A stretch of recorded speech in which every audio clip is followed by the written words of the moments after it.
Hi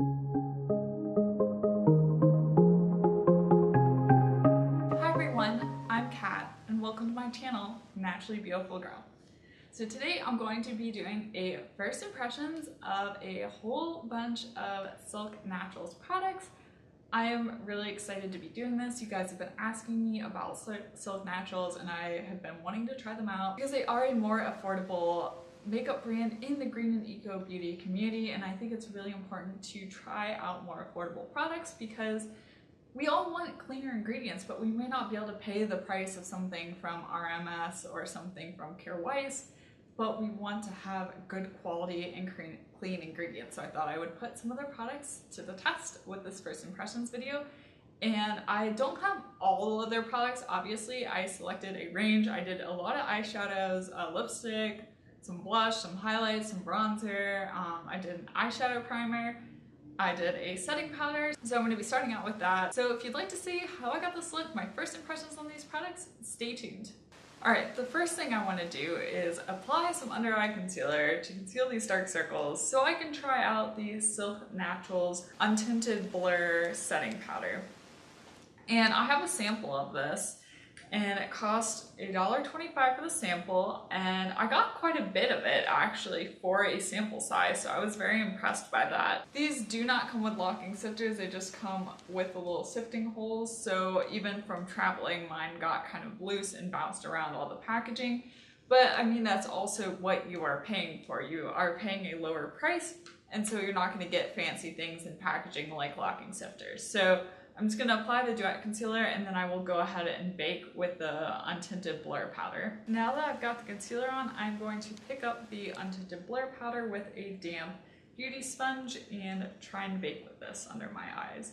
I wanted to try this product out because I'm always looking for something to kind of dupe the RMS Unpowder.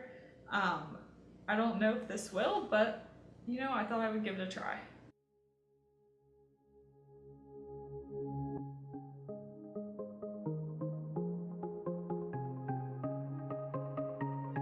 So far this is pretty good actually.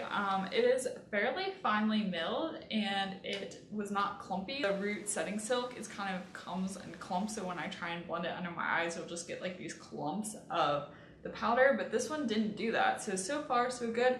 Obviously we need to see if it's going to bake properly, if it's just going to get absorbed up by the concealer.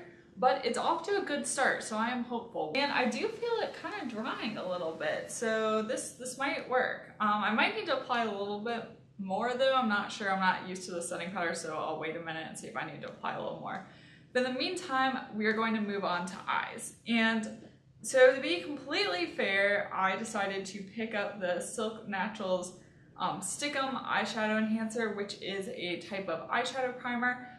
You know, I'm a diehard for the Animate Pure setting powder, but this is $5, and so I wanted to see if this was a good kind of dupe for the Animate Pure eye primer. Let's see, I'm trying to show you without dropping all of them. I got 5 different eyeshadows, and they come as loose powders, and they're each $4.50, and you get quite a bit of them. Like, I mean, when's the last time you actually went through a whole eyeshadow? I tried to go for some warmer shades. I've been inspired recently by the Jaclyn Hill palette and the Urban Decay Naked Heat palette. The warmer shades in there, so I wanted to get shades that were kind of analogous to those. So I'll start off by swatching these for you guys before I go ahead and apply them to my eye. So right here on my hand is the shade Sunkissed. It's pretty close to my skin tone. It's kind of a peachy, shimmery color. It's very pretty. I didn't realize it was this close to my skin tone. Okay, and here is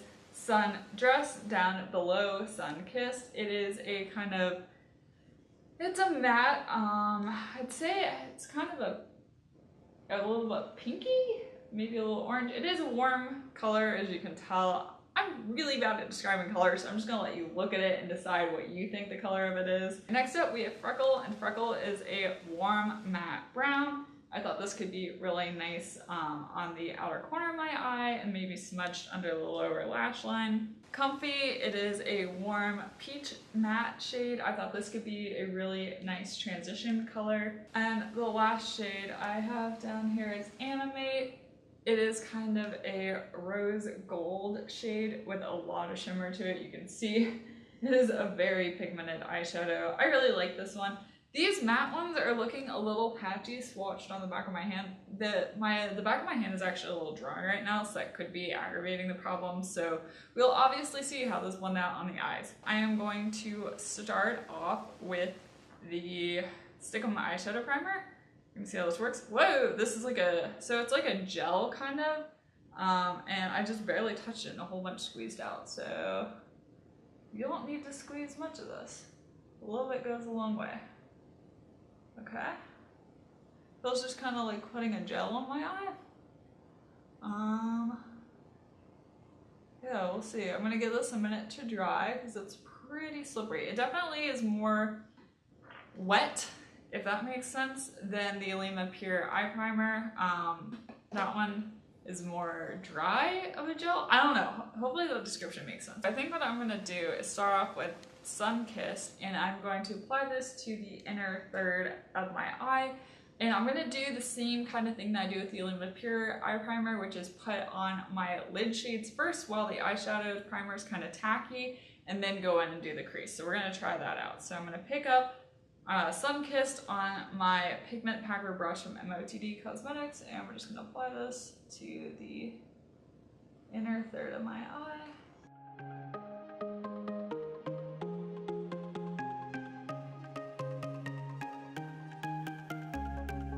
This is really pretty. I do think that the eyeshadow primer has kind of accentuated the lines in my eyes. So like in the crease area, obviously you have natural little fine lines just because that's the way your eye is. And I feel like the eyeshadow primer has kind of accentuated those because as you can see on this eye, like you can see a crease where the eyeshadow kind of doesn't want to go, and I feel like that's from the eye primer. I've never had that issue before. I am now going to take Animate on the outer third of my eye, kind of blend it into Sun Kissed. And I'm also going to use the pigment packer brush for this.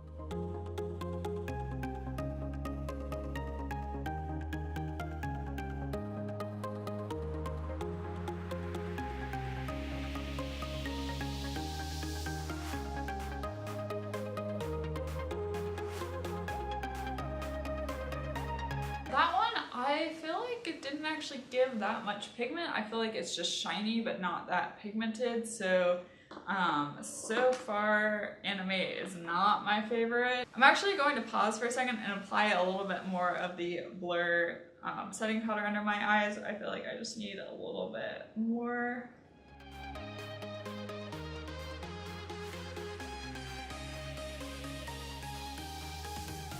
Next, I'm going to be doing what I've been loving to do lately, which is take a setting powder and run that through my crease just to make everything blend easier. So I'm going to take the Blur setting powder on my Miss Shady Lady MOTD Cosmetics brush and just run this through my crease and up towards my brow bone. Basically what I'm trying to do is do my eyeshadow as I normally would do it. That way I feel like I can get a good comparison between these eyeshadows and other eyeshadows. Next, I'm going to pick up some of Comfy on my Blending Bestie brush and blend this in the crease of my eye.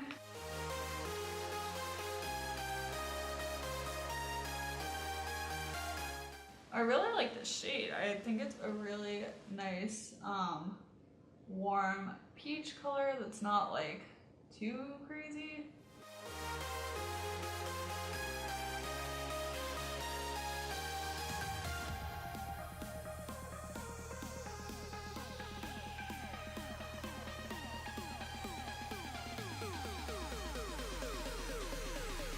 I really like Comfy in the crease. I think it's a really lovely color and it blended really easily. It wasn't giving me a lot of fuss.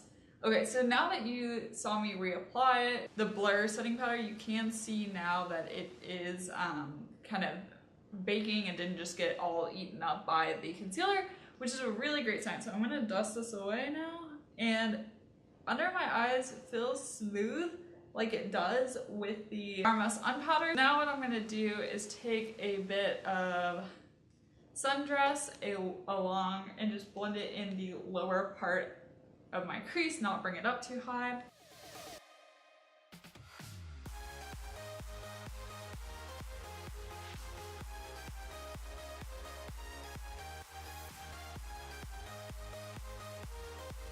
I'm gonna go back and re-intensify Animate a bit because I blended quite a bit of it away.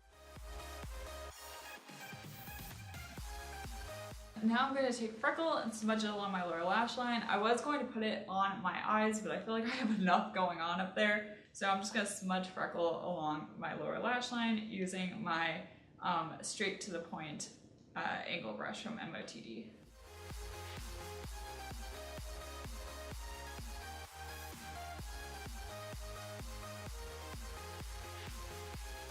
I'm going to apply the highlighter and fluff to the inner corners of my eye and under my brow bone.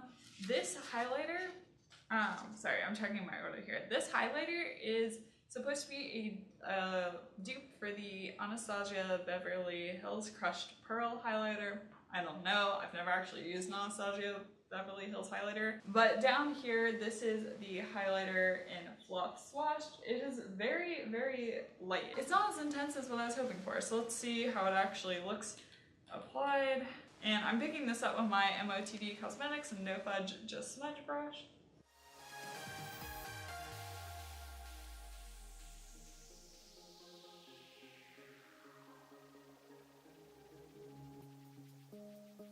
Yeah, this is not nearly as intense as I was hoping for. Let me know what you think about this, but I was certainly hoping for something more intense. Okay, so now we're gonna move to cheeks, and I didn't want to use just powder products. I did go ahead and pick up a cream product, and I picked up the HD Cream Blush in the shade of Muse, and this comes in the same type of packaging as their lipsticks. Here, I'll swatch this for you here. So here it is in a Muse. This is super pigmented, so I'm actually really nervous to use this because I don't want to completely mess up my look. So I am going to just like take the smallest amount on my finger and start blending this out very carefully so I don't look crazy.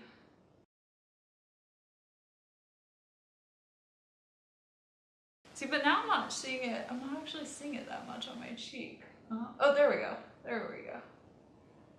Okay. It is pretty emollient, so I will be interested to see how it wears and if that is problematic or not.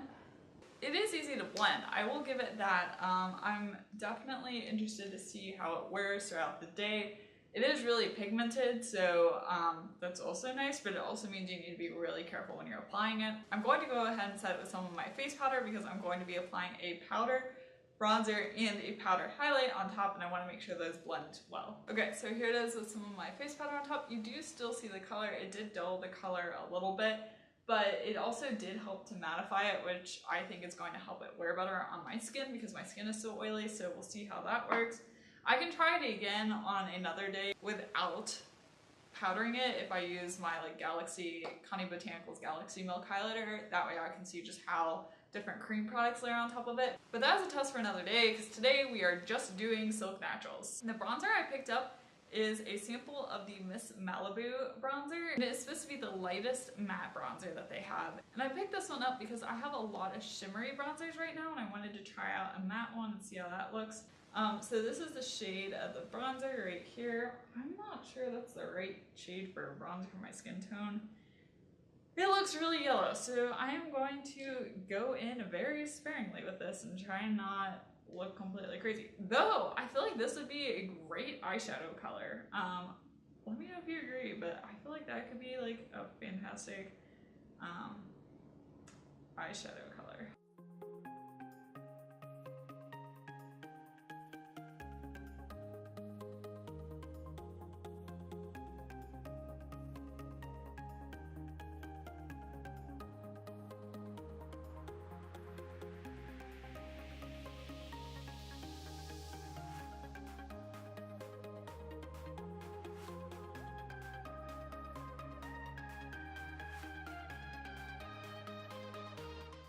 I actually can't tell much of a difference between putting it on and not putting it on, on, so let me know if you see a difference. But I've applied quite a bit, but I feel like my skin just kind of ate it up and I can't really see it. So I don't know how I feel about that. That's not the best. If you apply a bronzer, you normally want to actually look like you're bronzed. At least that's how I feel about it. So I'm going to be applying the fluff highlighter to my cheekbones and see, hopefully, if this shows up any more on my cheekbones than it does on my eyes.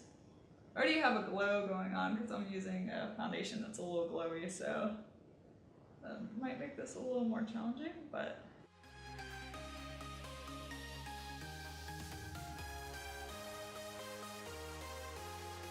the fluff highlighter is definitely more intense on my cheeks, but I think it's also because it grabbed onto the cream blush and got kind of intense that way too.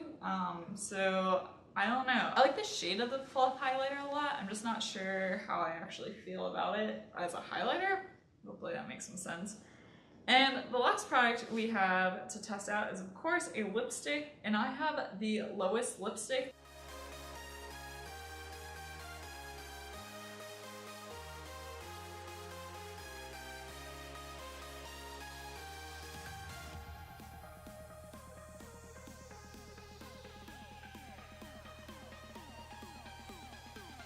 I really like the color of this. It is, of course, a pink. Why are we not surprised? I always go for pinks, but it is super creamy. Like, whoa, creamy lipstick. I don't know, it also might be because it is ridiculously hot here today, which is why my face is looking kind of glowy. I'm like sweating because I had to turn off the air, otherwise you guys would hear the air while I'm filming. But this is a really creamy lipstick. I'm gonna be curious to see how this wears throughout the day, especially because it is so creamy, but it feels really nice and hydrating on.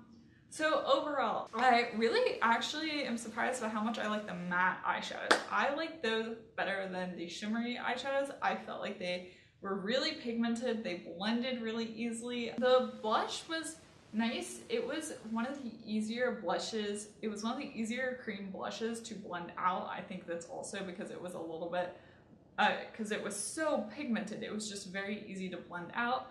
I'll be curious to see how it wears throughout the day. Once again, I did go ahead and set that with my face powder, but I will try it without setting it and see how that wears as well. The highlighter, I really like the shade of it. I like how intense it is on my cheeks, but I had a hard time getting it that intense in my inner corner. I really like super intense inner corner highlights because I feel like it really brightens and whitens my eyes, and I really couldn't get it that intense under my brows either, so kind of mixed on that. The lipstick is super creamy, it feels really nice. Yeah, I'll keep trying these out and let you know. I hope you enjoyed this first impressions of some Silk Naturals products, and if there are other Silk Naturals products that you would particularly like to see me try out, let me know down in the comment section down below. And I should tell you that this whole order cost me, all of these products cost me a total of $37.29. That included tax and shipping. So this is a really great bargain, especially in Green and Eco Beauty, to get products with such clean ingredients for such a great price. Obviously, where you are sacrificing is in packaging. You're not getting that fancy packaging. But I mean, sometimes if you're on a budget, like, packaging is not the most important thing. You want a product that performs really well, has clean ingredients, and so I think this could be a really great brand in that regard. And one thing I should say is I've heard a few people mention this, and I should also mention this as well, to be careful with their products that twist up like this and not twist them up too far because of the more inexpensive packaging. You can't actually twist it back down, so if you over twist up your blush or your lipstick, you can't pull it back down and then you could cause it to break off, so just be careful with that. If you like this video, give it a thumbs up and be sure to subscribe to my channel. Also check out my Instagram, I'll have my handle down below. I'm at naturallybeautifulgirl. Once again, thank you so much for watching. I will see you next time. Bye!